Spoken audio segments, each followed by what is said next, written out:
The massive space station called Nexus Prime hung in the darkness like a metal city, its lights glowing against the gas giant below. Ships from across the galaxy docked at its ports while inside the station. Fear filled every corridor and meeting room. Captain Jake Morrison stepped off his transport ship and felt the weight of bad news in his data pad. The reports made his stomach turn cold. 17 worlds had been stripped clean in just 1 month, their surfaces scraped down to bare rock and metal cores.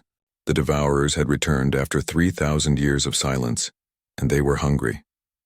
The Galactic Council chamber buzzed with nervous energy as representatives from dozens of species took their seats. The crystalline Jektai delegates sparkled with anxiety, their translucent bodies flickering between colors of fear. The insect-like Krill Collective clicked and chittered in rapid conversation, while the aquatic Morden Federation floated in their environmental suits, their tentacles moving in agitated patterns. Morrison sat in the section marked for human representatives, noting how isolated their small group appeared among the ancient civilizations. Humanity had joined the Galactic Council only 50 years ago, making them newcomers in a gathering where some species had been part of the Alliance for millennia. The session began with Chancellor Vorth of the Trival Empire calling for order. His 3 eyes scanned the chamber as he spoke in the universal translator language. We face the return of our oldest enemy. The machine intelligence known as the Devourers has awakened and begun consuming worlds at an unprecedented rate. A holographic display showed the affected systems, red dots spreading across the outer rim territories like a disease. Each dot represented billions of lives lost, entire civilizations reduced to nothing in a matter of hours. Representative Klex of the Jektai stood first, her crystalline form ringing like a bell as she spoke. The historical records are clear. The Devourers cannot be fought with conventional weapons. Our ancestors learned this truth at the cost of half the galaxy. We must evacuate the outer worlds immediately and prepare defensive positions around the core systems. Murmurs of agreement rippled through the chamber. The Morden representative, speaking through his water-filled helmet, added his support. The evacuation protocols were established for precisely this scenario. We have prepared refugee centers in the inner systems that can house the displaced populations. Morrison felt his jaw tighten as he listened to the surrender disguised as strategy. He stood up slowly, drawing attention from the ancient powers around him. With respect to the Council, running away won't solve this problem. The Devourers consume entire worlds. Eventually they'll reach the core systems too. Chancellor Vorth's middle eye focused on Morrison while the other 2 continued scanning the chamber. Captain Morrison, humanity's military experience is limited to conflicts within your own system and minor border disputes. The Devourers are beyond your understanding. Maybe that's exactly what we need. Morrison replied, his voice carrying across the chamber. A fresh perspective from someone who doesn't know what's supposed to be impossible. Uncomfortable silence followed his words. The alien delegates exchanged glances that seemed to say the same thing. The humans didn't understand the true horror they faced. The Krill representative, a creature whose compound eyes reflected the chamber lights like jewels, spoke with the voice of the collective hive mind. The historical data shows that direct military engagement with Devourer forces results in 99.7% casualty rates for organic forces. The 0.3% survival rate only occurred when retreat was immediate. Morrison pulled up his own data on the chamber's display system. Our analysis suggests coordinated strikes on their supply chains and communication networks could disrupt their efficiency. If we can force them to fight as individual units instead of a coordinated swarm? Impossible, interrupted the Jektai representative. The Devourers operate as a single consciousness across millions of units. They cannot be divided or confused. The debate continued for hours with species after species explaining why resistance was futile and evacuation was the only option. Morrison presented tactical plans, suggested joint military operations, and proposed research initiatives to develop new weapons. Each suggestion was met with the same response. It had been tried before and had failed. As the session dragged on, Morrison noticed something strange happening in the chamber's public galleries. Groups of beings were gathering in the observation areas, not the usual diplomats and journalists, but older individuals with scars and bearing that spoke of military experience. They listened to the proceedings with expressions that ranged from disgust to disappointment. When the final vote was called, The decision was unanimous except for the human delegation.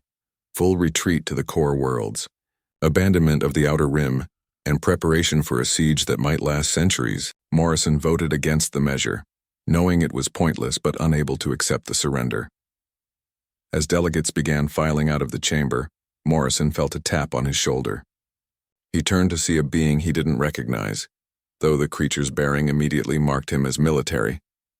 The alien was tall and crystalline like the HFY, but his body was covered in what looked like battle scars, cracks and chips that caught the light strangely.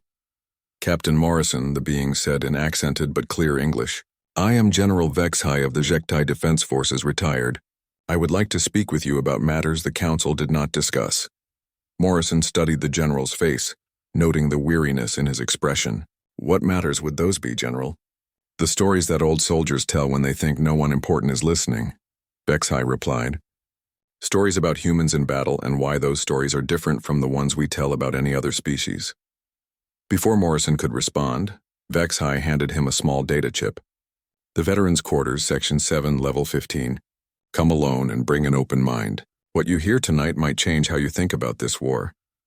The general walked away, leaving Morrison standing in the emptying chamber with more questions than answers. He looked down at the data chip in his palm, then up at the observation galleries where the scarred veterans were still gathering in small groups, talking in voices too low to hear. Something important was happening in the shadows of Nexus Prime, something the official council had missed entirely. Morrison pocketed the data chip and made his decision. Whatever the veterans wanted to tell him about humans in battle, he needed to hear it.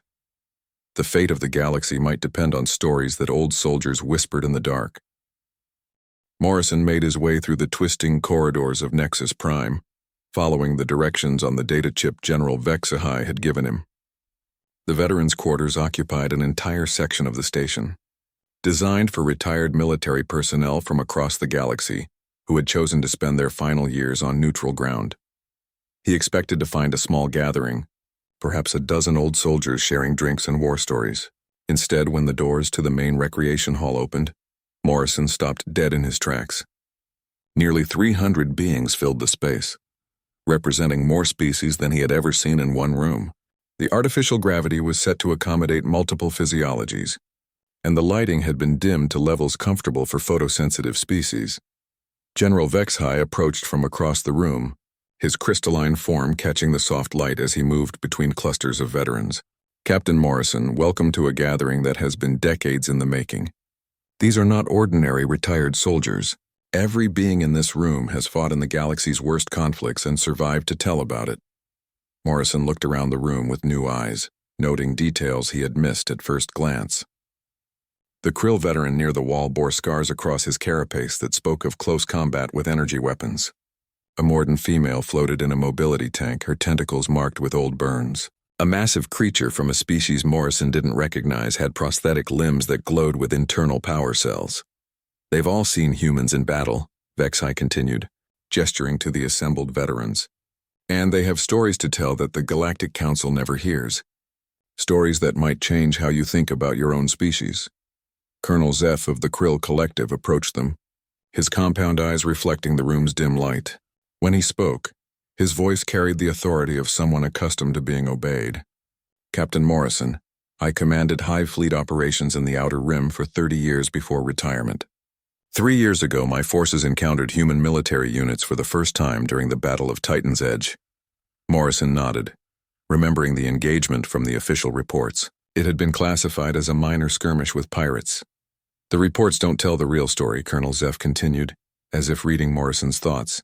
"My Hive Fleet was escorting refugee ships when we were ambushed by pirate forces. We were outnumbered 10 to 1, and I had accepted that we would die buying time for the refugees to escape. Standard tactical doctrine called for a defensive sacrifice." The Krill officer paused, his mandibles clicking in what Morrison recognized as the species equivalent of a bitter laugh. Then the human cruiser UES Denver appeared at the edge of the engagement zone. "I expected the reckless frontal assault that human military doctrine supposedly favors. Instead, what followed was the most precise tactical response I have witnessed in 40 years of combat." Morrison felt his attention sharpen. The Denver had been under the command of Commander Lisa Hayes, an officer known for unconventional thinking. Commander Hayes analyzed the entire battle situation in the 30 seconds it took her ship to reach weapons range. Colonel Zeff continued. Then she implemented a solution that no other species would have considered possible. Her crew used the ship's industrial fabricators to create improvised mines while in transit, launched them through the waste disposal system to avoid detection, and used focused communication bursts to coordinate with my forces in a battlefield language they learned. During their approach, the Krill veterans' eyes seemed to focus on something beyond the room as he remembered. In 12 minutes, Commander Hayes and her crew had turned a hopeless situation into a complete victory. But that wasn't what impressed me most about humans that day. Morrison waited, sensing there was more to the story. What impressed me was that every human on that ship was willing to die for creatures they had never met, refugees from a species they barely knew existed. When I asked Commander Hayes why she risked her ship and crew for strangers, she looked at me as if the question made no sense. She said, "They needed help and we were here." As if that explained everything. Battlemaster Thok of the Morden Federation floated forward in his mobility tank. His tentacles moving in patterns that Morrison had learned indicated deep emotion. "Captain Morrison, may I share the story of Coral Station?" Morrison nodded, recognizing the name from casualty reports. Coral Station had been a medical facility that came under siege during a border conflict. "I was wounded during the siege, along with soldiers from 6 different species," Thok began, his voice carrying through the water in his tank. The station's medical bay was designed for emergency treatment only, not extended care for multiple alien physiologies. When the siege began, we had human medical personnel trapped with us, Dr. Peter Walsh and his team. The Morden's tentacles shifted to darker colors as he continued. For 8 days, as the station's life support systems failed and hostile forces surrounded us, those humans worked without rest. They didn't just treat our wounds, Captain Morrison. They invented new techniques on the spot, adapting human medical knowledge to alien biology with nothing but basic scanners and determination. Morrison felt a chill run down his spine as he realized where the story was heading. Dr. Walsh personally saved my life by figuring out how to perform surgery on Morden neural clusters using instruments designed for human anatomy.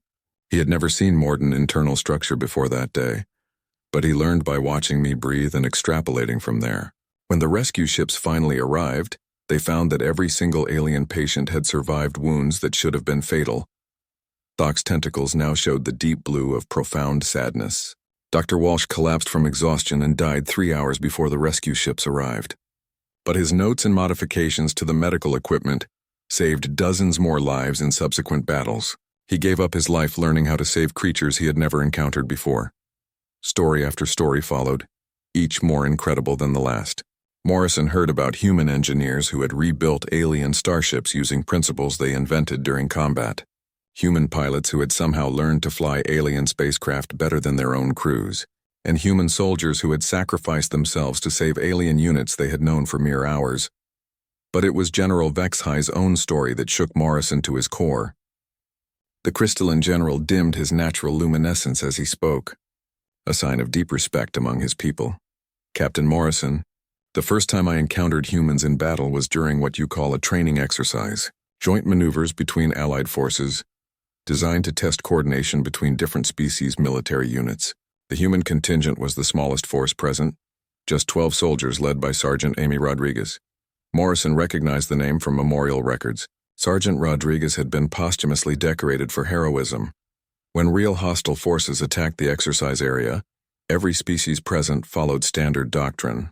Establish defensive positions, call for reinforcements, hold until support arrives. The human unit did something different. They attacked. Vexhi's form flickered between colors as he remembered. Not a reckless charge, but the most precise tactical assault I have ever witnessed. Sergeant Rodriguez divided her 12 soldiers into 4 teams, each targeting critical infrastructure that the enemy needed to maintain their attack. Within 2 hours, 12 humans had crippled an invasion force of 3,000 hostiles. The general's voice became softer, more reverent. I watched Sergeant Rodriguez's final moments.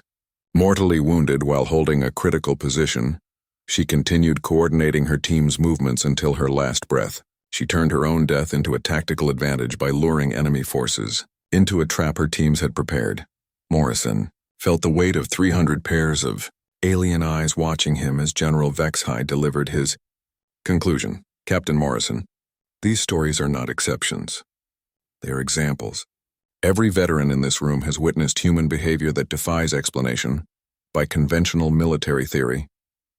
Your species possesses something that we have never encountered in 3,000 years of galactic civilization. Morrison looked around the room at the assembled veterans, seeing new understanding in their scarred faces. What do you think that something is, General? The refusal to accept that any situation is truly hopeless, Vexhai replied, and the willingness to sacrifice everything to prove it. Morrison returned to his ship with his mind spinning from the stories he had heard. The human crew of the UES Constellation gathered in the briefing room as he tried to explain what the veterans had told him, but his words seemed inadequate to capture the weight of their revelations. Chief Engineer Carl Dixon shook his head as Morrison finished his account. Captain, with all due respect, I think these old soldiers are seeing what they want to see. Every species has tales of heroism and sacrifice. Maybe they're just looking for hope in a hopeless situation. Navigation Officer Helen Park nodded in agreement. The stories sound impressive, but they're still just stories. We can't base military strategy on battlefield legends. Before Morrison could respond, the ship's communication system chimed with an incoming encrypted message. The sender identification made everyone in the room sit up straighter. Admiral Kate Sullivan, commander of Earth's Outer Fleet and one of humanity's most decorated officers. The message was brief but chilling. Captain Morrison, intelligence reports indicate the Devourer advance is following a specific pattern. They're not randomly consuming worlds. They're searching for something, and our analysis suggests they may have found it.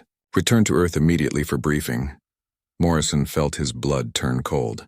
If the Devourers were following a plan rather than simply consuming everything in their path, the threat was far worse than anyone had realized. Meanwhile, back in the veterans' quarters of Nexus Prime, the real work was beginning. General Vexhai had revealed that the gathering wasn't coincidental. For months, veterans across the galaxy had been quietly communicating through unofficial channels, sharing stories and observations about human involvement in recent conflicts.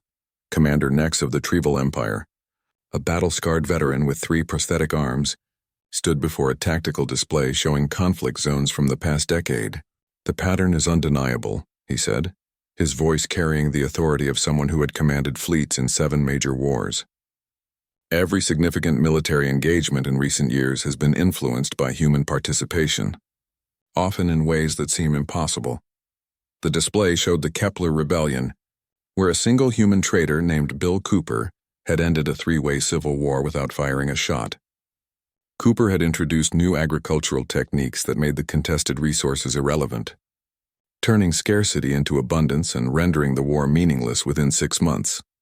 The warring factions had been fighting for control of fertile farming regions for decades, Commander Nex explained. Human Bill Cooper looked at the situation and asked a different question. Instead of, who should control the resources, he asked, why are resources limited? And the answer he found transformed the entire conflict. Dr. Yilthax, a Jektai xenobiologist whose crystalline form bore the marks of research in dangerous environments, stepped forward with her own evidence. I worked with human researcher Dr. Rachel Kim during the Outer Colony plague outbreak. Every other species focused on treating symptoms or developing vaccines. Dr. Kim approached the problem from an angle that seemed insane. The display changed to show microscopic images of the plague organism. Instead of trying to kill the pathogen or prevent infection, Dr. Kim studied its life cycle and found a way to modify it into a beneficial symbiote. She turned a deadly plague into an immunity booster that actually improved the health of infected populations. Morrison would have called such a solution impossible if he hadn't been learning that humans seemed to specialize in the impossible intelligence. Operative Kex of the Shadow Confederation, a secretive organization that monitored threats to galactic stability, moved forward with data that made the room fall silent. The operative species was naturally difficult to look at directly, their form seeming to shift and blur at the edges of perception. Captain Morrison, human space contains classified projects that our best analysts cannot comprehend, Kex said, their voice carrying an odd harmonic quality, not because the technology is advanced, but because it operates on principles that violate accepted scientific reality. The display showed energy readings from a human research station that had been attacked by unknown hostiles 6 months earlier. Human scientists were attempting to weaponize entropy itself, creating localized fields where fundamental forces behaved differently. When attacked, they didn't evacuate. They turned their incomplete experiment into a defensive weapon. Morrison studied the energy signatures, noting readings that seemed to contradict basic physics. What happened to the attacking force? They were erased, Kex replied simply. Not destroyed, erased. There was no debris, no energy signature, no indication they had ever existed. The humans had essentially deleted them from reality. Veteran Coordinator Vextai, General Vexhai's younger sibling, activated a final display that showed statistical analysis of human military involvement over the past 5 years. The data revealed a pattern that no one had noticed before. In every major conflict involving humans, casualty rates for Allied forces dropped dramatically, while human casualties remained proportionally high. The humans aren't just effective fighters, Vextai explained. Their crystalline form flickering with analytical precision. They're force multipliers who make everyone around them more capable, while consistently putting themselves in the most dangerous positions. It's as if they instinctively understand that their value isn't in preserving themselves, but in enabling others to succeed. Morrison stared at the data, seeing his own species through alien eyes for the first time. The statistics painted a picture of humans as beings who willingly sacrifice themselves to save others, not occasionally in moments of heroism, but consistently as a matter of standard operating procedure. General Vexhai stepped forward to address the assembled veterans. We have reached a unanimous decision. For the first time in galactic history, a multi-species veteran force is requesting to serve under human military command, not as advisors or allies, but as subordinates. The declaration sent shockwaves through the room. In 3,000 years of galactic civilization, no species had ever voluntarily requested subordinate status to another. The implications were staggering. The Galactic Council may choose retreat and evacuation, Vexhai continued, but we choose to follow the one species that has consistently proven that impossible situations are merely difficult ones waiting for the right solution. Morrison felt the weight of history settling on his shoulders. These weren't politicians making diplomatic gestures or civilians swept up in propaganda. These were hardened veterans who had seen the worst the galaxy could offer, and they were choosing to bet their lives on humanity's ability to find a way forward. Before he could respond, alarms began blaring throughout Nexus Prime. The station's massive sensor arrays had detected something approaching at the edge of the system, something that made the artificial intelligence running the station's defense systems emit what could only be described as electronic screams of terror. Morrison's communication device crackled to life with emergency broadcasts in dozens of languages, all carrying the same message. Devourer scout fleet detected. All vessels prepare for immediate evacuation. Through the observation windows of the veterans' quarters, Morrison could see the distinctive energy signatures of Devourer ships appearing at the system's edge. 12 massive vessels, each the size of a small moon, crackling with power that made nearby space seem to writhe in pain. General Vexhai's crystalline form brightened with determined light as he looked at Morrison. Captain, the retreat is over. The war has found us here. The question now is whether we face it as the galaxy has always done, or whether we try something different. Morrison looked out at the approaching Devourer fleet, then back at the 300 veterans who had chosen to trust in human capability. For the first time since the crisis began, he felt something other than fear. He felt ready. The 12 Devourer ships hung at the edge of the system like mechanical nightmares, each one crackling with energy that made space itself seem wrong. Their presence sent waves of terror through the evacuation fleet, as alien vessels of every size and configuration fled toward the outer jump points. Captain Morrison stood on the bridge of the UES Constellation, watching the chaos unfold on his tactical display. His ship was a diplomatic vessel with minimal weapons, designed for conversation rather than combat. Chief Engineer Dixon looked at him with barely controlled panic as the last of the alien diplomatic ships disappeared into hyperspace. "Captain, we need to leave now," Dixon said, his voice tight with fear. "That's a Devourer scout fleet. Our weapons can't even scratch their shields."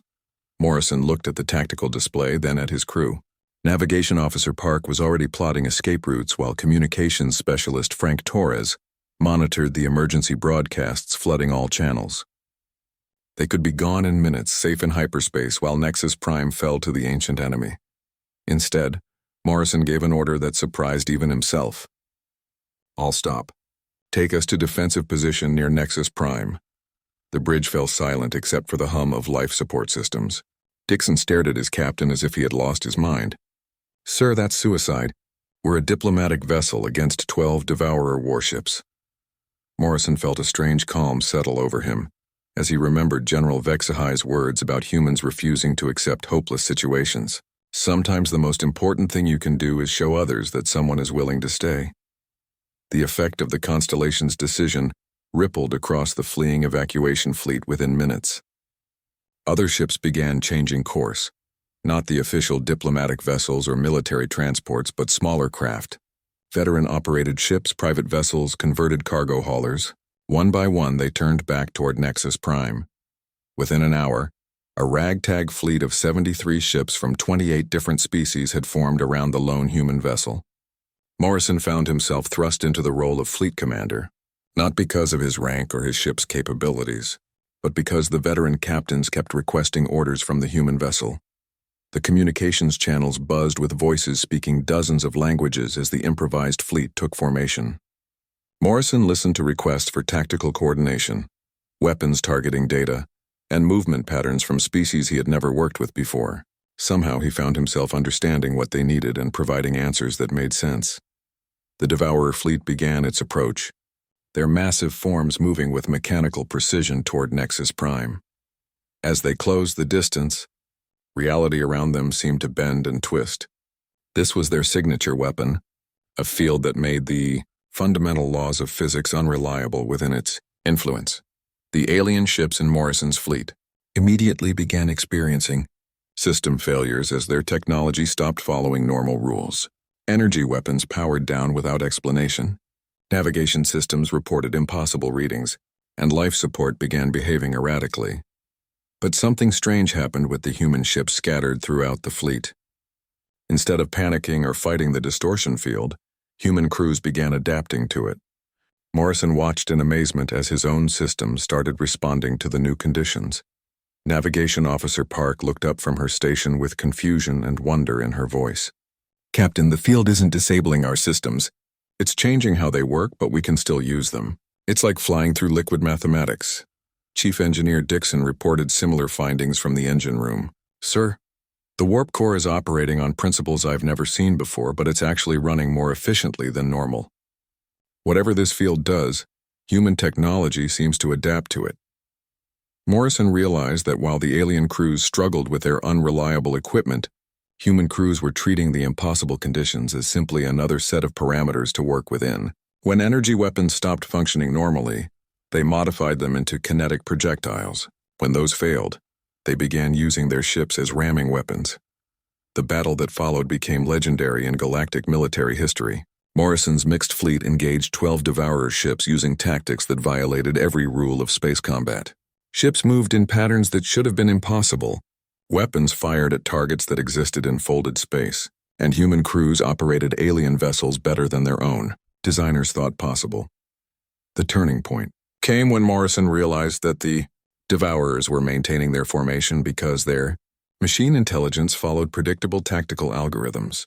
They expected rational responses to combat situations, strategic decisions based on accepted military doctrine. Morrison gave an order that no sane commander would ever consider. "All ships break formation. Ignore tactical doctrine. Do whatever seems most wrong for the situation." The response was immediate chaos. Ships began moving in random patterns, firing weapons at empty space and performing maneuvers that served no apparent strategic purpose. To an outside observer, the human-led fleet looked like it had suffered collective madness. To the Devourer machine intelligence, it became an unsolvable equation. Their tactical computers couldn't process responses that violated logical behavior patterns. They found themselves unable to predict human actions because humans weren't following any predictable system. Morrison watched his tactical display in amazement as the Devourer formation began to break apart. Their perfect coordination became a liability as conflicting data streams overwhelmed their network processing capacity. Ships that had moved with mechanical precision for millions of years began making errors. bumping into each other, firing on empty targets. The alien crews in Morrison's fleet, initially terrified by the apparently insane tactics, began to understand what the humans were doing. They stopped trying to fight logically and started fighting creatively. Krill ships used their natural hive mind coordination to create patterns that existed in multiple dimensions simultaneously. Mordan vessels flowed through space like liquid, impossible to target or predict. The battle reached its climax when the largest Devourer ship attempted to use its reality distortion weapon at full power. Instead of disabling the human-led fleet, the enhanced field gave them even more impossible options. Morrison watched Navigation Officer Park pilot their ship through what she later described as flying backwards through time while shooting sideways through space. The Devourer fleet broke. For the first time in recorded history, the ancient mechanical intelligence retreated from a battlefield. But before they disappeared into hyperspace, they sent a transmission that chilled every monitoring station in the galaxy. It wasn't a threat or a demand for surrender. It was a question broadcast in every known language. What are humans? Morrison's fleet limped back to Nexus Prime, battered but victorious. They had achieved something the galaxy thought impossible. They had made the Devourers retreat. But the victory came with a terrible realization. The scout fleet hadn't been trying to destroy the station. They had been studying human responses. News of the battle spread across the galaxy within hours through emergency communication networks. For the first time since the Devourer return, someone had forced the ancient enemy to withdraw. The name attached to every report, every desperate message between worlds, every prayer whispered in the darkness was the same: human.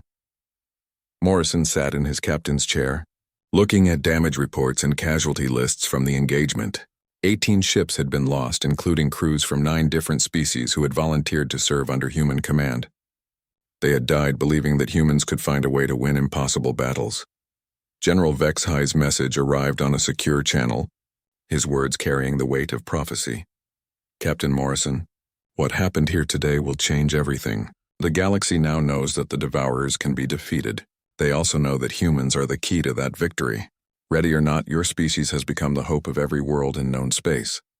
Morrison looked out at the stars, knowing that somewhere in the darkness the main Devourer fleet was preparing for war with an enemy they couldn't understand or predict.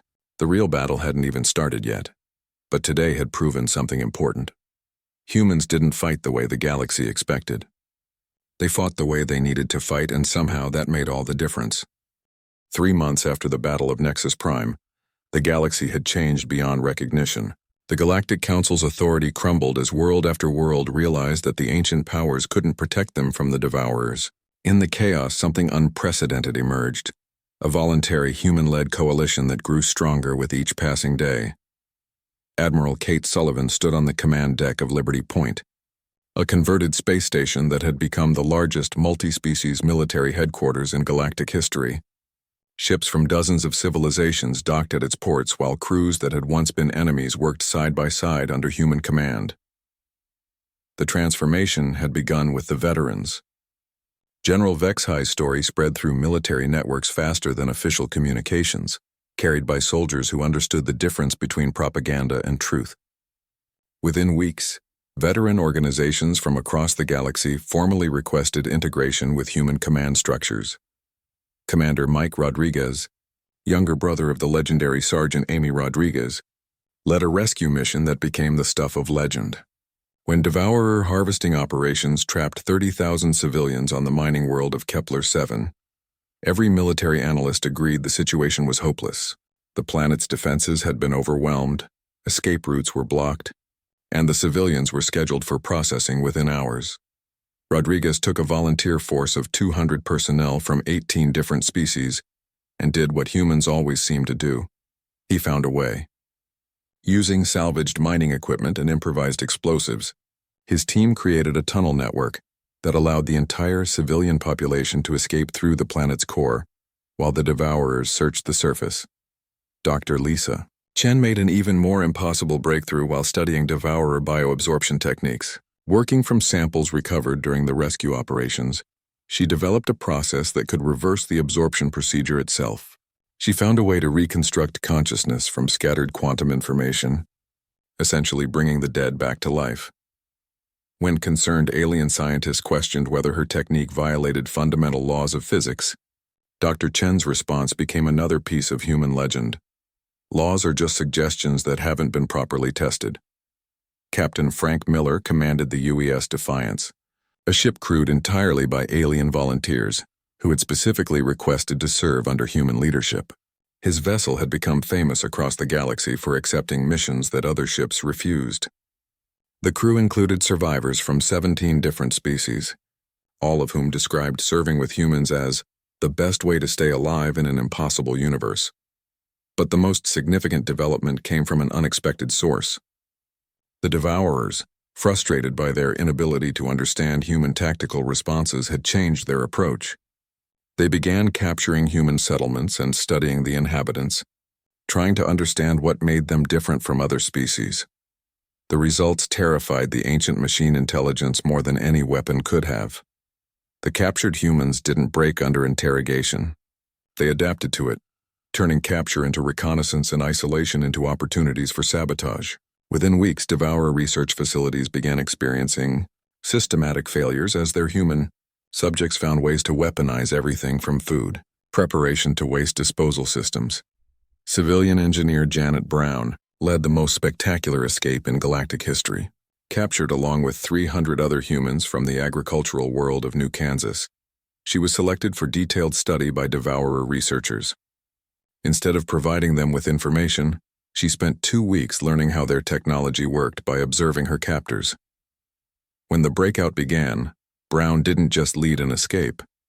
She stole 3 Devourer ships and began reverse engineering their technology during the flight home. By the time they reached human space, she had figured out how to build weapons capable of permanently destroying Devourer vessels. The war's climax approached when a massive Devourer fleet appeared at the edge of the Sol system. 1,500 ships, each bristling with technology that had conquered galaxies, converging on Earth to eliminate humanity at its source. Against them stood Admiral Sullivan's fleet of 300 vessels, a mixed force of human ships and alien volunteers. The battle should have been a massacre. Military analysts from every surviving civilization predicted total human defeat within hours. Instead, the Battle of Sol became the final proof of why alien veterans whispered humanity's name with awe. The human fleet didn't engage in traditional space combat. They fought like humans, using tactics that violated military doctrine and strategies that changed from moment to moment. Every ship operated independently while maintaining perfect coordination through methods that alien observers couldn't understand. Admiral Sullivan's flagship, the UES Liberty, led formations that existed in multiple dimensions simultaneously. Captain Torres piloted his destroyer through folded spacetime to attack targets that hadn't appeared yet.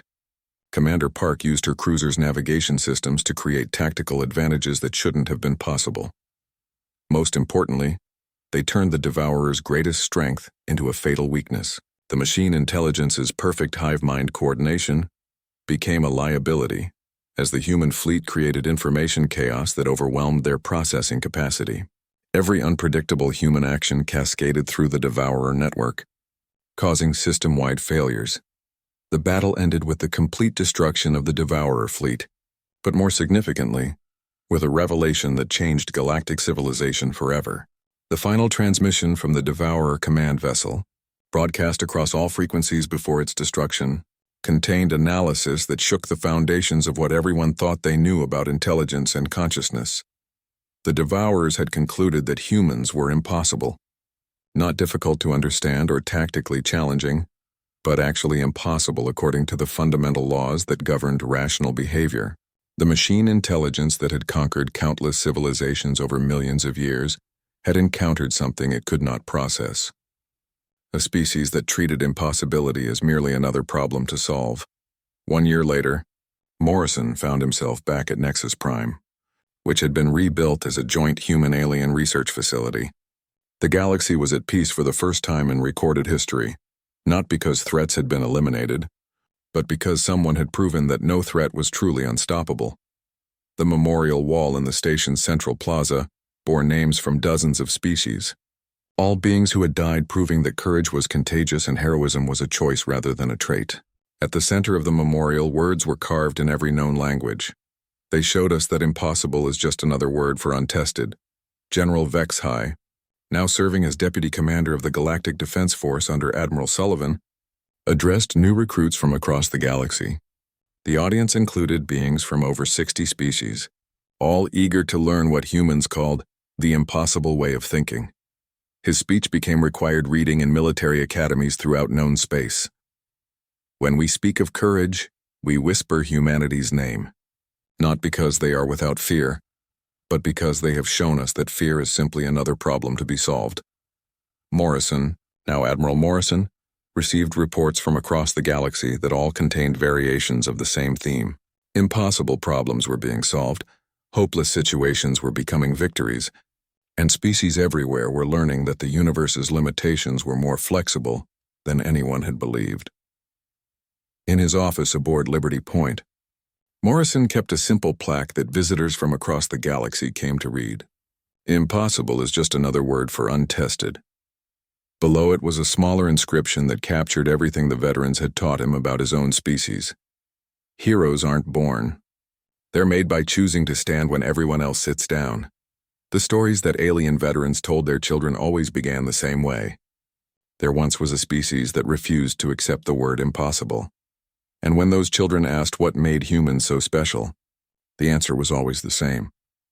They showed us that the only real limitations are the ones we accept.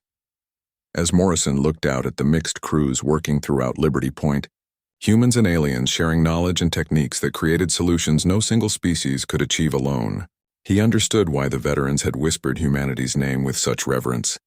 It wasn't because humans were better than other species. It was because they had proven that being better wasn't the point. The point was being willing to try anyway, even when trying seemed pointless, especially when trying seemed pointless. In a galaxy full of ancient wisdom and advanced civilizations, humanity's greatest gift turned out to be their stubborn refusal to give up. When giving up was the only reasonable choice, they had taught the galaxy that heroism wasn't about being special. It was about deciding that someone else's survival was worth your sacrifice, and then finding a way to make that sacrifice count. The legend of humanity spread not through conquest or superiority, but through the simple act of refusing to quit when quitting made sense. And in the end, that made all the difference.